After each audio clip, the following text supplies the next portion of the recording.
Kakaiba itong road rage incident sa pagitan ng isang motorista at rider sa East Avenue, Quezon City.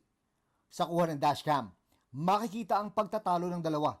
Maya-maya pa, may kinuha ang rider at saka Tinusok ko yung gulong ko. hindi masyadong malinaw kung ano ang ginamit ng rider na pantusok.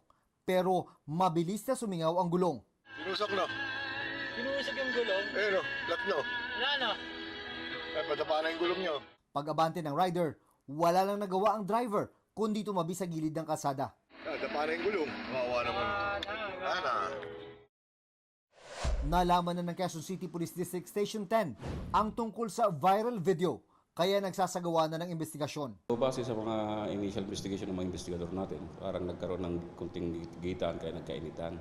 Kaya umabot sa ganitong punto.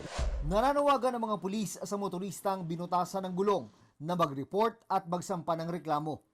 Pinaghahanap naman ng mga pulis ang rider na naplakahan sa video. Mas possible lalabas dyan malicious mischief. Yun yung magiging kaso ng nakamotor na sumira ng gulong. Paulit-ulit na lang ang mga road rage incident. Kaya hindi na daw magsasawa ang mga pulis sa paulit-ulit nilang paalala. Dapat maging kalma lang, lamig ang ulo, at kuhanin sa mga mabuting pag-uusap kung may mga problema para hindi umabot sa ganitong punto.